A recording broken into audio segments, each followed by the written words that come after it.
praise the Lord. Hallelujah.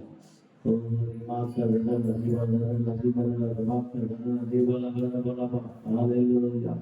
Oh, praise the Lord. Hallelujah. Hallelujah. Hallelujah. எங்களோட பேசும் தெய்வமே பேசும், எங்களோடு கூட பேசும் ஆவியானவரே, உங்களுடைய கருத்துல எங்களை ஒத்துக் கொடுக்கிற இந்த இரவு வேலையில உங்களுடைய சமூகத்துல வந்திருக்கிற பிள்ளைகளோடு பேசும், இந்த தேசத்துல உலகத்துல இருக்கிற பிள்ளைகளோடு கூட பேசும். வார்த்தை கத்தாவே விசேஷமாக எங்களோடு இடப்பட முடியா எங்களை ஒத்துக் கொடுக்கிறோம். அறிவா தருள் அறிவாக்க தருள் அறிவாக. Oh, praise Jesus. Hallelujah. Hallelujah. Oh, praise the Lord. Hallelujah. அசைவாடு ஆவியே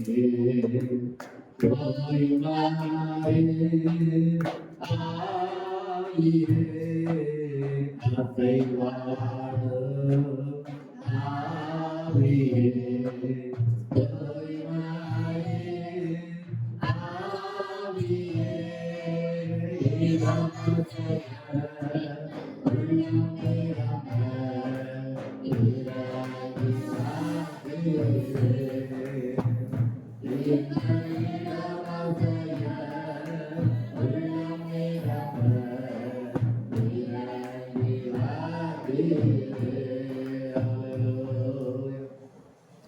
எங்களை அதிகமாக நேசிக்கிறவர்களுக்காக இந்த உலக சபையில இந்த ராத்திரிகளில் இந்த பாகத்தில் நாங்கள் கூடி ஜெபிக்கிறோம். இந்த ஜெபத்தை கேட்டு வார்த்தை எங்களோடு பேசும், இந்த வார்த்தை பேசும். விசேஷமாய் இந்த தாவே விழுப்புரம் மாவட்டத்துக்காக இந்த விசேஷமாக முண்டியம்பாக்கத்தில் ஹாஸ்பிட்டல் அட்மிட் ஆகிருக்கிற அந்த மகளுக்காய் கூட வருகிறோம். அந்த மகளுடைய கதாவை சரீரத்தில் இருக்கிற எல்லாம் அந்த கதாவை விசேஷம் கல்லுடைய காரியங்கள் எல்லாம் கரைந்து இந்த மகளுக்கு பரிபூர்ண சுகத்தை தரட்டும். இந்த நாளில் எங்களோடு அநேக ஜனங்கள் கேட்டுக்கொண்டார்கள்.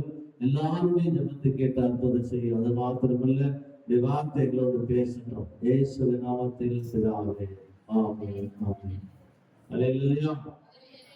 கர்த்தருடைய பரிசுத்த நாமத்துக்கு வேண்டுதலாக இந்த நாளில் விசேஷமாக முதலாவது நமது கர்த்தராகிய இயேசு கிறிஸ்துவின் நாமங்கள், கர்த்தருடைய நாமத்தை குறித்து நாம் பார்க்கும் போது இன்றைக்கு அவர் எப்படிப்பட்ட தெய்வமா இருக்கிறார் என்று சொல்லி வேதம் என்ன சொல்லுகிறது சொல்லி பார்க்கிறோம். முதலாவது அவர் இருந்தவர் என்று சொல்லி சொல்லுகிறது. முதலாவது எப்படிப்பட்டவரா? இருந்தவர். இன்றைக்கு இந்த நாளில இன்னைக்கு எத்தனையோ ஜனங்கள் இருந்தார்கள், ஆனா அவருடைய பேர்கள் இருக்கிறது, ஆனா அவர்கள் யாரும் என்ன இல்லை உலகத்துல இல்லை. ஆனா இயேசு இருந்தார், இன்ன வரைக்கும் இருந்து கொண்டிருக்கிறார். அன்னைக்கு மனிதனாய் வாழ்ந்து மனிதனோடு கூட இருந்தார். இப்ப நமக்குள்ள என்ன இருக்கிறார்? வாசமா இருக்கிறார். அது அப்படினால் இன்றைக்கு வேதம் சொல்கிறது, வெளிப்படுத்தல் 1ஆம் அதிகாரம் 8ஆம் வசனத்திலே சொல்லப்படுகிறது. வெளிப்படுத்தல் 1ஆம் அதிகாரம் 8ஆம் வசனம், இருக்கிறவரும் இருந்தவரும் வருகிறவருமாகிய சர்வ வல்லமையுள்ள கர்த்தர். நல்ல கவனிங்க, வேதம் சொல்லுது அவர் எப்படிப்பட்டவராக இருக்கிறாரா? இருந்தவர், இருக்கிறவரும்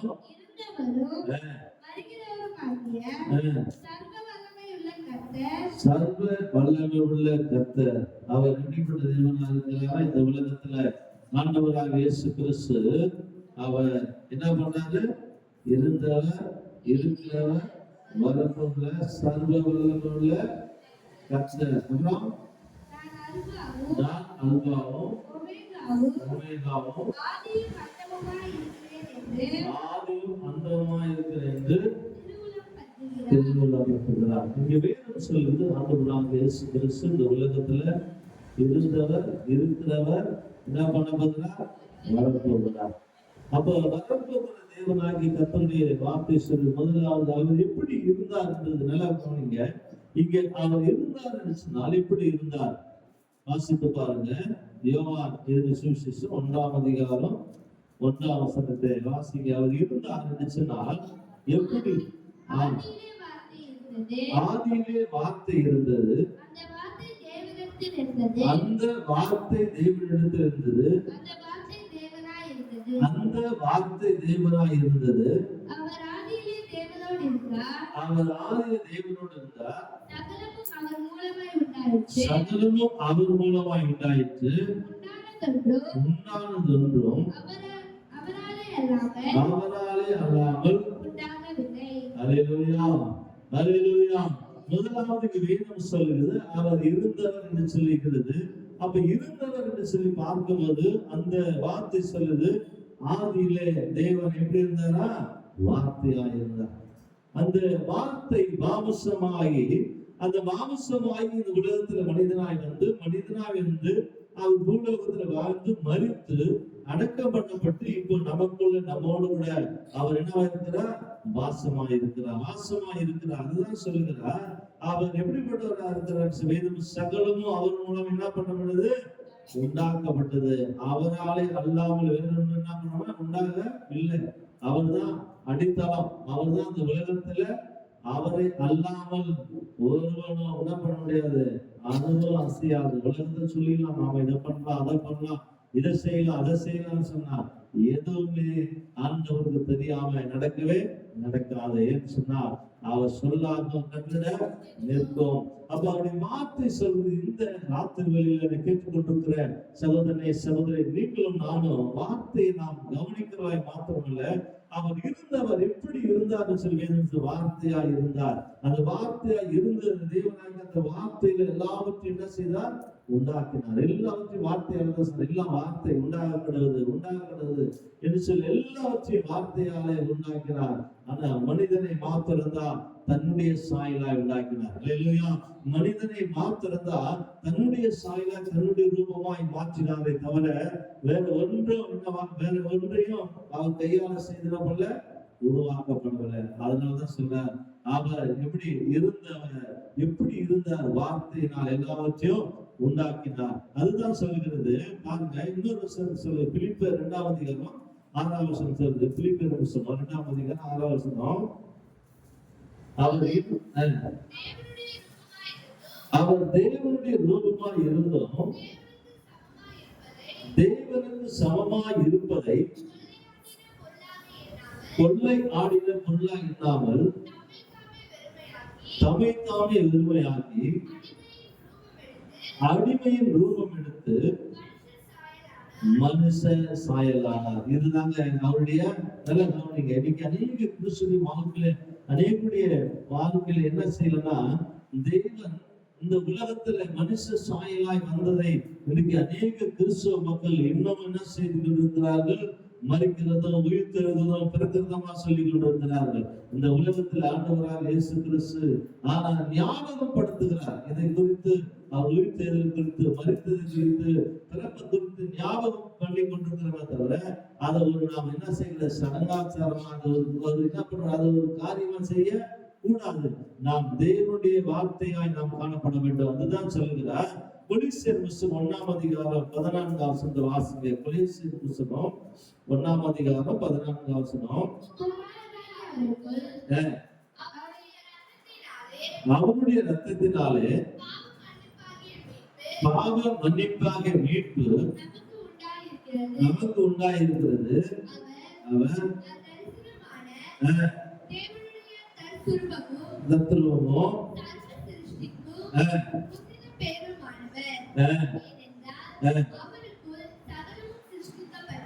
அவருக்குள் சகலமும் சிருஷ்டிக்கப்பட்டது. பரலோகத்தில் உள்ளவைகளும் காணப்படுகிறவைகளும்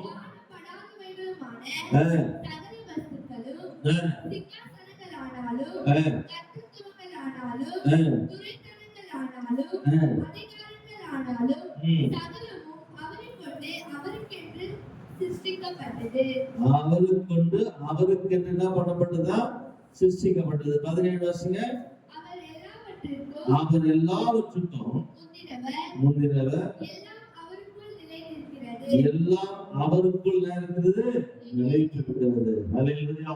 எல்லாம் அவருக்குள்ள நிலைத்தது. அவர்தான் என்ன இருக்கிற ஆதியும் அவர்தான், அந்தமும் அவர்தான், இருந்தவர் அவர்தான், இருக்கிறவர் அவர்தான், வரப்போகிறவர் அவர்தான். இந்த தேவராயத்தை அவர் இருக்கிறார் என்பதற்கு அடையாளமான காரியத்தை நாம் சொல்லிக் கொண்டிருக்கிறோம். அவர் இருந்தார் என்பதற்கு 18 வாசிங்க.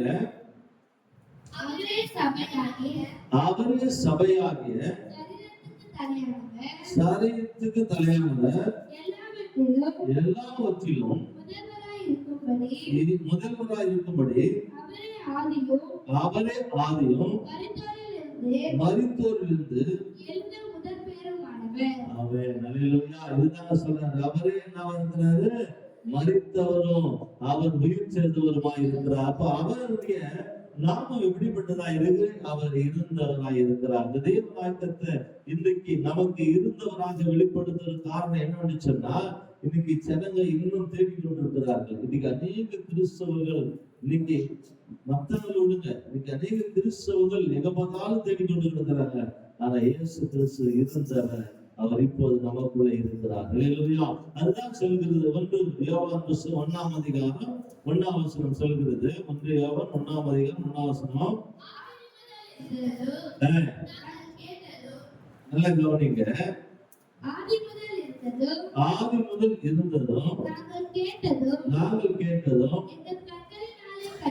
எங்கள் கண்களினால் கண்டதும் நாங்கள் நோக்கி பார்த்ததும்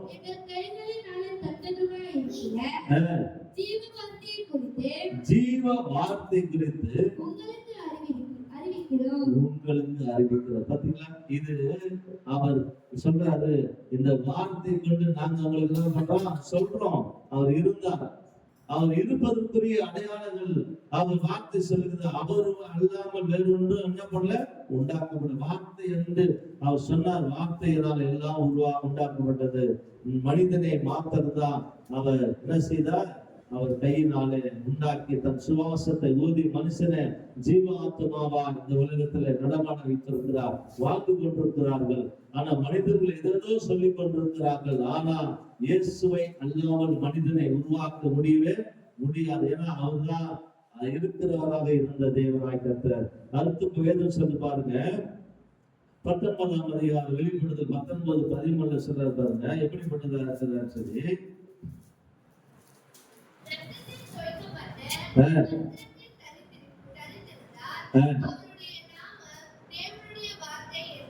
அவருடைய நாமம் தேவனுடைய வார்த்தை. இதுதான். அப்போ அந்த வார்த்தை ஆதியில இருந்தது. அந்த வார்த்தை நம்முடைய வேதம் சொல்றது அருமையான வார்த்தை சொல்றது. அவர் இருந்தவர் என்பதற்கு வார்த்தை தான். என்ன வார்த்தை? அவர் சொன்னார் எல்லாம் உண்டாக கடவுள் சொல்லி வார்த்தை சொன்னார். அந்த வார்த்தை அப்படியே நிறைவேறினது, அப்படியே உண்டாக்கப்பட்டது. அதே தேவனாய் கர்த்தருக்கு வார்த்தை சொல்லி அது தேவனாய் இருக்கிறான்னு சொல்கிறது. அடுத்து கடைசியா பாருங்க சொல்றாரு, இருந்தவர் என்பதற்குரிய அடையாளங்களை சொல்கிறது. எபிரேயர் புத்தகம் 13:8 வாசித்து பாருங்க. அவர் இருந்தவர் என்று சொன்னால் அதற்கு இத்தனை விதமான இருந்ததுக்குரிய அடையாளங்களை நான் பார்த்து கொண்டிருக்கிறோம். 13:8 வாசித்து பாருங்க. இயேசு கிறிஸ்து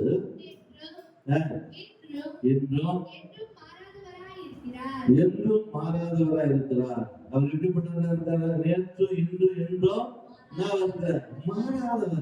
உலகம் மாறிடும், உலகத்தில் உள்ளவர்கள். ஏன்னா அவர் உண்டாக்கப்பட்டது. ஆனா உண்டாக்கப்பட்டது இன்னைக்கு உண்டாக்கப்பட்டது மாறுது. ஆனா உண்டாக்கப்பட்ட மனுஷன் மாறல. மனுஷன் மாறல. தேவனாகி கர்த்தர் மனுஷனை தன்னுடைய சாயல தன்னுடைய ரூபமாய் தனக்கென்று தன்னை ஆராதிக்க வேண்டும் என்று சொல்லி மனுஷனை உண்டாக்கினார். மனுஷன் தனக்கென்று எத்தனையோ காரியத்தை செய்து கொள்ளுகிறார். ஆனா எதுவும் அவங்களை என்ன பண்ணது? மீட்டெடுக்காது. நம்மை மீட்டெடுக்கிறது ஒரே ஒரு வழி என்னன்னா, இருந்தவர் அவர் இருக்கிறவராக இருக்கிற தேவனாக கர்த்தர் ஒருவர் மாத்திரம்தான் நம்மை மீட்டெடுக்க முடியும். எதிலிருந்து? தரித்திரங்கள், வறுமைகள், சாபங்கள், எல்லா விதமான சூழ்நிலிருந்து நம்மை மீட்டெடுக்கிற ஒரு தெய்வம். அவர் எப்படிப்பட்டவராக இருக்கிறார்? இருந்தவராக இருக்கிறார். இரண்டாவது வேதம் முதலாவது இருந்தவராக இருக்கிற, இரண்டாவது இருக்கிறவராகவே இருக்கிறார். வேதம் சொல்றது 1 வெளிப்படுத்தல் 1ஆம் அதிகாரம் 8ஆம் வசனத்தை வாசிங்க. வெளிப்படுத்தல் 1:8 இருக்கிறவரும் வருகிறவருமாகிய சர்வ வல்லமையுள்ள கர்த்தர் அல்பாவும் ஒமேகாவும் ஆதியும் அந்தமுமாய் இருக்கிறேன் என்று திருவுள்ளப்பட்டிருக்கிறார். பாத்தீங்களா? அவர் எப்படிப்பட்டவராக இருக்கிறாருன்னா என்ன சொல்றது? ஆதியும் அந்தமுமாய் இருக்கிறேன் திருவுள்ளப்படுத்துகிறார். கிறிஸ்துவுக்குள் அன்பான சகோதரனே சகோதரி, இன்றைக்கு இந்த நாளிலே நாம் ஒரு தீர்மானம் பண்ண வேண்டும். வாழ்க்கை வாழ்வதற்காக மாத்திரமல்ல, கர்த்தருடைய சமூகத்துல இன்றைக்கு நாம் எப்படிப்பட்டவர்களா இருக்கிறோம் என்று சொல்லி நாம் நம்மை ஒரு விஷயம் ஆராய்ந்து பார்க்க வேண்டும். அடுத்த வசனத்தை பாருங்க, 9ஆம் வசனத்தை வாசிங்க. உங்கள் சகோதரனும் இயேசு கிறிஸ்து நிமித்தம் வருகிற உபத்திரவத்திற்கும் அவருடைய ராஜ்யத்திற்கும் அவருடைய பொறுமைக்கும் இருக்கிற யோவானாகிய நான் தேவ வசனத்தின் நிமித்தமும் இயேசு கிறிஸ்து பற்றிய சாட்சி நிமித்தமும் கர்த்தருடைய நாளில் ஆவிக்குள்ளான அப்போது எனக்கு பின்னாலே எக்கால சத்தம் போன்ற கேட்டு, அது நான் அல்பாவும் ஒமேகாவும் முந்தினவரும் இருக்கிறேன். நீ காண்கிறதை எழுதி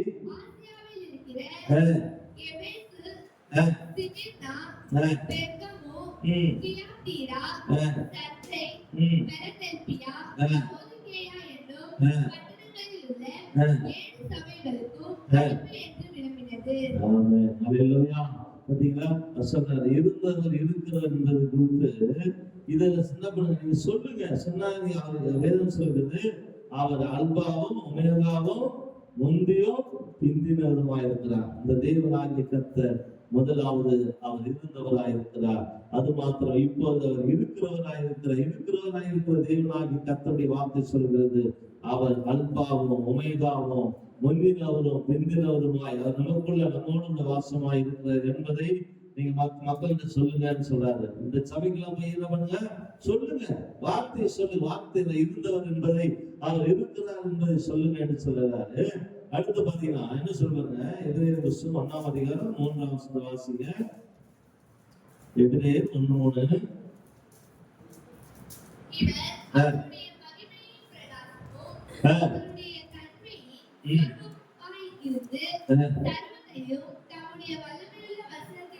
தம்முடைய வல்லமை உள்ள வசனத்தினாலே தாங்குகிறவராய் தம்மாலே தாமே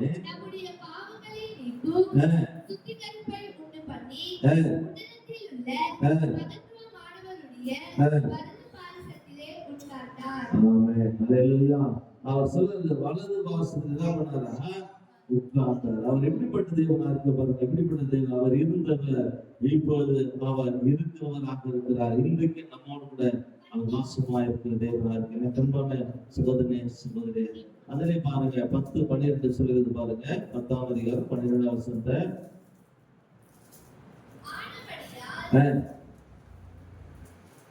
10ஆம் அதிகாரம் 12ஆம் வசனம், இவரோ பாவங்களுக்காக ஒரே பலியை செலுத்தி தேவனுடைய வலது பாரிசத்தில் உட்கார்ந்து இனி தம்முடைய சத்துருக்களை தமது பாதபடியாக்கி போடும் வரைக்கும் காத்துக் கொண்டிருக்கிறார். ஆமென், ஹல்லேலூயா.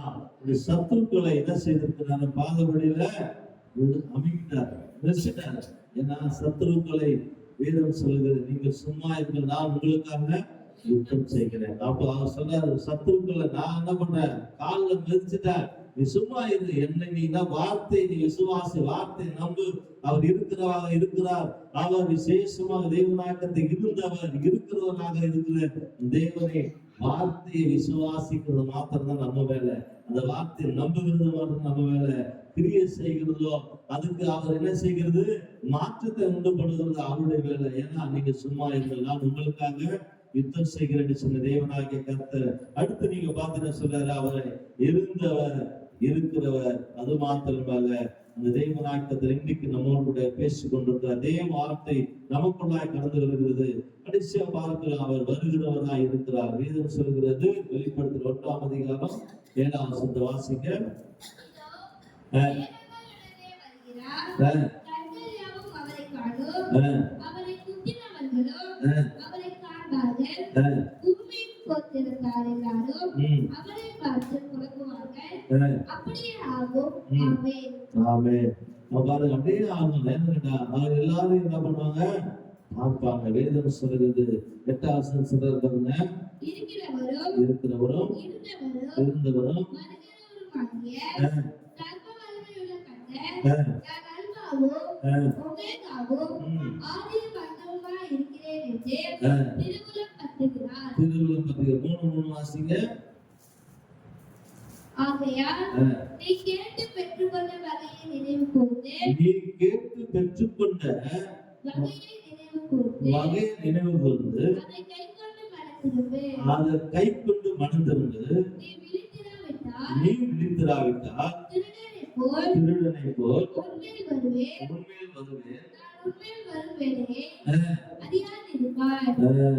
பாத்தீங்களா? என்ன பண்ணணும்? எப்படி இருக்கணுமா? எப்படி இருக்கணும்? விழித்து இருக்கணும். இன்னைக்கு கொஞ்ச நேரம் முடிச்சுக்கிறதுக்கு நம்ம யோசிக்கிறோம். நீ சோதனைக்குள்ளாய் உட்படாதபடி என்ன பண்ண? விழித்திருந்து ஜெபம் பண்ணு. அவர் இன்னைக்கு காட்டி கொடுத்தாங்க, எல்லாம் நடந்துச்சு. ஆனா சொல்றாரு, நீ சோதனைக்குள்ளாக மாட்டிக்கொள்ளாது, நீ தப்பித்துக் கொள்ளணும்னு சொன்னா நீ விழித்திருந்து செவியன்னு சொன்னா. இதுதான் சொன்ன, நாம் சோதனைக்குள்ளாய் மாட்டிக்கொள்ளக்கூடாது. அப்படி விழித்திருந்து திருடனை போல என்ன பண்ணுவோம்? வரும். ஆண்டவராக இயேசு கிறிஸ்து வரப்போகிறார். இந்த வருகைக்கு நாம் ஆயத்தமா இருக்கணும். வார்த்தை நம்பணும். அவர் இருக்கிற தேவனை விசுவாசிக்க வேண்டும். அவர் இருந்தவர் என்று சொல்லி வார்த்தை சொல்லுகிறது. அவர் இன்றைக்கும் நம்மோடு கூட இருந்து கொண்டிருக்கிறார் சொன்னா சொல்லுகிறார். அவர் இந்த வார்த்தைப்படி இன்றைக்கு ஆகையால் நாம் கேட்ட வார்த்தைகளை நாம் கை கொள்ளணும். அதை கை கொள்வது மாத்திரமல்ல, அதன்படி நாம் நடந்தோமானால் இயேசு கிறிஸ்து திருடனை போல வந்து சொல்லுகிறார். எப்போது வரும் யாருக்கு தெரியாது. அதுதான் ஒரு பாட்டு பாடினார். ஒருத்தர் சீர்காழி இயேசு பேசுற, நீ எப்போ ஒரு ஆண்டவரை கேட்ட, மேகத்தை கேட்ட அது எனக்கு தெரியாதுன்னுச்சு, மலையை கேட்ட தெரியாதுன்னுச்சு, காத்த கேட்ட தெரியாதுச்சு, தேவதூரை கேட்ட தெரியாதுன்னுச்சு, எதை கேட்டாலும் தெரியாதுன்னுச்சு. அன்னைக்கு நாங்க யாருமே இருக்க மாட்டோம். ஆனா வரும் நாழிகைய வரும் நேரத்தை நாங்க என்ன பண்ண மாட்டோம்? பார்க்க மாட்டோம். எங்களுக்கு தெரியாதுன்னு சொல்லிடுச்சு அப்படின்னு சொல்லி பாட்டு பாடினார். எனக்கு அன்பான சகோதரனே, உலகத்துல ஆண்டவராக இயேசு கிறிஸ்து வருகிற நாட்கள் நெருங்கி கொண்டிருக்கிறது. அவர் எப்போ வருவார் என்று தெரியாது. ஏன்னா உலகம் வேகமா ஓடிக்கொண்டிருக்கிறது. இந்த வருடம் ஆரம்பித்து 5 மாதங்கள் முடிய போகிறது. ஆனா ஒரு பாடு நடந்த வேலையில, ஒரு காரியம் நடந்த வேலையில, ஆனா வேகமாய் ஓடிக்கொண்டு வேதம் சொல்கிறது. இந்த உலகத்துல இயேசு வருகிறதான நாட்கள் எப்படிப்பட்டதா இருக்குமா? 1000 வருஷம் ஒரு நாளுக்கு சமமாய் மாறும் என்று சொல்கிறது. 1000 வருஷம் நீங்க பாத்தீங்கன்னா, ஒரு ஆண்டு துவங்கி 5வது மாசம் வந்துச்சுன்னு 1 மாசம் கூட நம்ம தாண்டின மாதிரி தெரியல. ஆனா 5வது மாசம் வந்துருச்சு, நமக்கு எந்த வேலையும் நடக்கல, எந்த வேலையும் முடியல. ஒண்ணு ஆரம்பிச்சதும் ஒன்னும் நடக்கல. ஏன் தெரியுமா? கர்த்தருடைய வருகை சீக்கிரமா இருக்குது. அதனால வேகமாய் ஓடிக்கொண்டிருக்கிறது. இந்த வருஷம் ரொம்ப 1 மாசம் முடியறதுக்குள்ள 1 வருஷம் முடிஞ்ச மாதிரி ஆயிடும். அப்படி நீங்க அடுத்த வருஷம் பாருங்க, இதோட இன்னும் சீக்கிரமாய் விடும். இன்னும் அடுத்த வருஷம் பாருங்க, இன்னும் சீக்கிரமாய் விடும். இந்த 5 ஆண்டுகள் ரொம்ப ஸ்பீடா ஓடும். ஏன் தெரியுமா? கர்த்தருடைய வருகை சீக்கிரமாய் இருக்குது. அதுக்காக யுத்தங்கள் நடந்து கொண்டு, கொள்ளைகள் நடந்து கொண்டு, பிரச்சனை நடந்து கொண்டிருக்கிறது, எல்லாம் நடக்கிறது. ஆனாலும் கூட கர்த்தருடைய வருகைக்கு நாம் ஆயத்தமா இருக்க வேண்டுமானால் ஒரே ஒரு காரியம், அவர் இருக்கிறவர் என்பதை விசுவாசித்து அதன்படி நாம் செயல்படும் போது வார்த்தை சொல்லுது, அவர் திருடனை போல வருவேன். அந்த திருடனை போல் வருவதற்கு நாம் விழித்திருந்து செபித்து அவருடைய வார்த்தைக்கு நாம் காத்திருப்போமானால் நிச்சயமாய் கர்த்தர் நம்மோடு கூட இருந்து கர்த்தர் பெரிய காரியங்களை செய்கிற தேவனா இருக்கிறார். அடுத்த வசந்த வாசிங்க.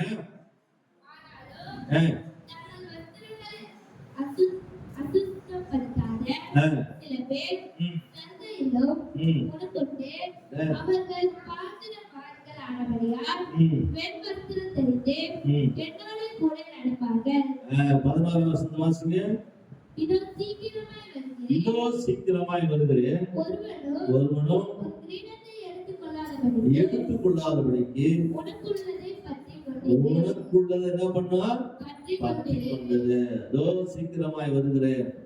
ஆனா உனக்குள்ளதை நீ என்ன பண்ண? பற்றி கொண்டு. என்ன பற்றி கொண்டு இருக்கிறோம்? இந்த உலகத்துல சேர்ந்து பிடிச்சிருக்கிறோம். அந்த கழுதை போல என்ன பண்றா, சேர்த்து பிடிச்சிருக்கிறோம். உலகத்தை சொத்தை சேர்த்து பிடிச்சிருக்கிறோம், பணத்தை சேர்த்து பிடிச்சிருக்கிறோம், பதவியை சேர்த்து பிடிச்சிருக்கிறோம், உலகத்துல என்னென்னமோ சேர்த்து பிடிச்சிருக்கிறோம். ஒரு நாள் எல்லாம் கைவிட்டு விடும். நீ நரகத்துக்கு தான் போனோம், பரலோகத்துக்கு போக முடியாது. வேதம் சொல்லுகிறது, நான் சொல்லவில்லை. அதுதான் ஒரு கதை ஒன்று நான் சொல்லுகிறேன், அடிக்கடி சொல்லுவது ஒன்று. ஒரு கழுகு என்ன செய்துதான், மேலே பறந்து கொண்டிருந்ததுதான். அது பறந்து கொண்டிருக்கும் போது திடீரென்று சொல்லி வெள்ளம் அடித்து ஆத்துல தண்ணி வந்து கொண்டிருக்கிறது. வந்து கொண்டிருக்கும் அது மேல ஒரு பெரிய மாடு மிதங்கி வந்து கொண்டிருக்கிறது. அந்த மாடு கருப்பு உருவம், மாடு மிதக்கி கொண்டு வருவது இந்த கழுகு நினைத்தது, இவ்வளவு பெரிய மாடு இருக்குதுன்னு சொல்லி அந்த கழுகு அந்த என்ன செய்த மாட்டுல உட்கார்ந்து அந்த சதையை தின்னு தின்னு தின்னு தின்னே இருந்துச்சான். அது என்ன செய்தது, தின்னுட்டு நல்லா பலராயிடுச்சு, நல்லா நிறைய சாப்பிட்டுச்சு. அது இருந்து நல்லா ஊறி போயிருந்ததுனால நிறைய சாப்பிட்டுச்சு. அது சாப்பிட்டுட்டு திரும்பி பார்த்துட்டான். பார்க்கும்போது அந்த கழுகு இருக்கிற இடத்துக்கும் கீழே பார்க்கிற இடத்துக்கும் எத்தனையோ ஆயிரக்கணக்கான அடி ஆழம் பள்ளம் வருதான். அப்பதான் அந்த கழுகு நினைச்சுதான், அதான் இந்த பள்ளத்துல விழுந்தனால ஒண்ணுமே தப்பாது, நமக்கு எப்படியாவது தரணும்னு சொல்லி பிரயாசப்பட்டுச்சான். பிரயாசப்படும் போது அந்த கழுகு எழும்ப ஆரம்பிக்கப்படும் போது அந்த கால் அந்த சதைக்குள்ள நல்லா என்னாச்சு, போய் சிக்கிக்குச்சு. அது நல்லா பொசு பொசுன்னு இருக்கிற கால் சிக்கிக்குச்சு. அது இழுக்க முடியல. அது நல்ல இருக்கு, நிறைய சாப்பிட்டுச்சு. அந்த வெயிட்டு அதை தூக்கவும் முடியல, அது இழுக்கவும் முடியல. ரெண்டுமே செய்ய முடியாம கடைசியில அந்த மாட்டோடு கூட மறித்து போனது கழுகு. ஏன் இதை சொல்லுகிறேன்னு சொன்னா, இன்னைக்கு மனுஷனுடைய வாழ்க்கையில் அப்படிதான் ஓடிக்கொண்டிருக்குது. பாவத்தை விடவும் முடியல, உலகத்தை விடவும் முடியல. ஆனா மரணம் ஒரு நாள் வரும்போது ஆண்டவரே என்று கூப்பிட்டார், நம்ம என்ன பண்ண முடியாது, பரலோகத்துக்கு போக முடியாது. இதுதான் வசனம் சொல்றது. இந்த வசனம் என்ன சொல்றாரு, 11 என்ன சொல்றாரு பாருங்க, இதோ சீக்கிரமாய் வருகிறேன், ஒருவனோ உன் கிரீடத்தை எடுத்துக்கொள்ளாதபடிக்கு உனக்குள்ளதை இங்க பற்றிக்காத, பரலோகத்துல பற்றிக்கிறோம். பரலோகத்துல என்ன பண்ணோம், வைக்கிறோம். இந்த பூலோகத்துல பற்றி கொள்வோமானால், இந்த பூலோகத்துல நாம் அதை சுமந்து கொள்வோமானால் அது நம்மை நரகத்துக்குள்ள கொண்டு போய்விடும். நாம் போக வேண்டியது பரலோகம். நமக்கு உள்ளது எது தெரியுமா, நித்தியமா வாழ போகிற பரலோகம். அதற்காக தான் வாழ்ந்து கொள்றோம், அதற்காக தான் நாம் ஜீவித்துக் கொண்டிருக்கிறோம்.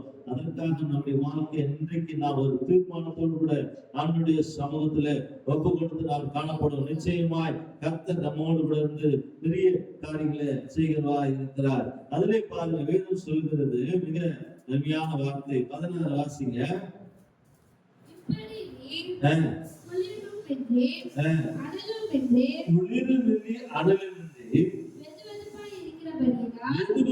இருக்கிறபடினால் உன்னை என் வாய் இருந்து என்ன பண்ணுவேன், போடுவேன். பாத்தீங்களா, இவ்வளவு பெரிய வார்த்தை சொல்றாரு பாருங்க. நீ குளிரும் இல்ல அனலும் இல்ல, எப்போதும் என்ன பண்ண வெதுவெதுப்பாங்கிற. அந்த வெதுவெதுப்பா இருந்தேன்னா என்ன பண்ண, இந்த உலகத்துல தான் இருக்க முடியும், அந்த பரலோகத்துக்கு போக முடியும். ஒண்ணு குளிராயிரு, ஒண்ணு அனலாயிரு.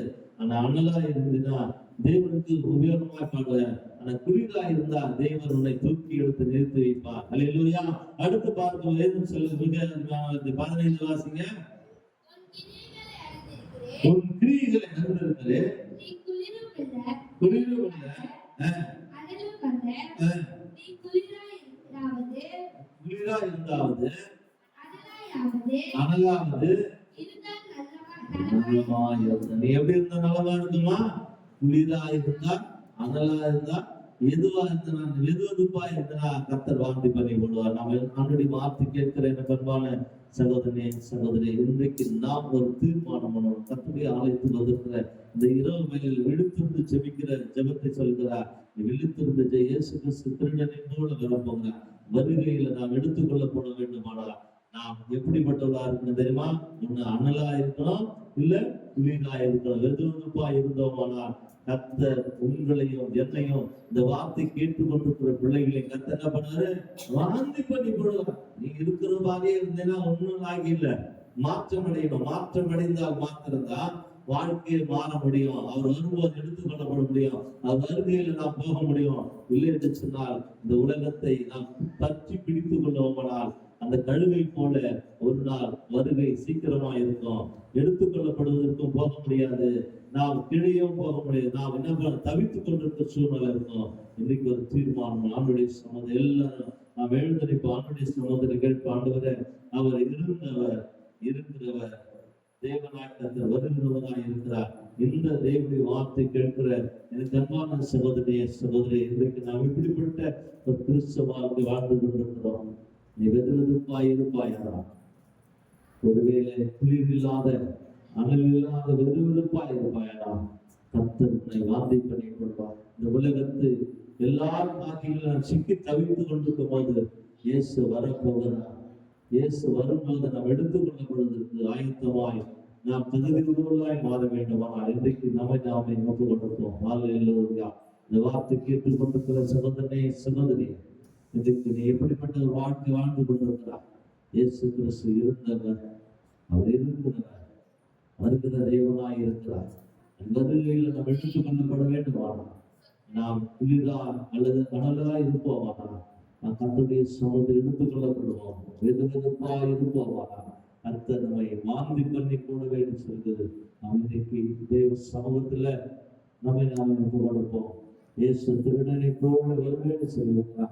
அவர் வரும்போது நாம் ஆயத்தமா இருப்போமானால் நமக்காக வைக்கப்பட்டிருக்கிற அந்த ஜீவன் பெற்றுக் கொள்வது சொர்க்கத்துக்குள்ள நாம் ஆயத்தமாய் காணப்படும். எல்லாரும் கொடுப்போம்.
எங்களை அதிகமாக நேசிக்கிற நல்ல பிதாவே, இந்த நாளுக்காக காத்திருக்கிறோம். வந்திருக்கிற ஒவ்வொரு குடும்பத்துக்காக செபிக்கிறோம்.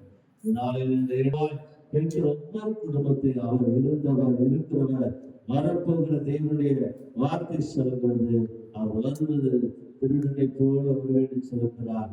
ஆயத்தமாய் இருக்க வேண்டுமானால் நாம் வெதுவெதுப்பாய் இருப்போமானால் நாம் தேவனாலே இன்னைக்கு நாம் தேவன் வைத்திருக்கிற அந்த ஜீவக்கிரீடத்தை சொந்தத்துக் கொள்வதற்கு நாம் இன்றைக்கு நாமே ஒப்பு கொடுப்போம். எங்களை அதிகமாக நேசிக்க நல்ல பிதாவே, இந்த நாளுக்காக நன்றி சொல்றோம். அந்த ஒவ்வொருவரையும் ஆசீர்வதிங்க.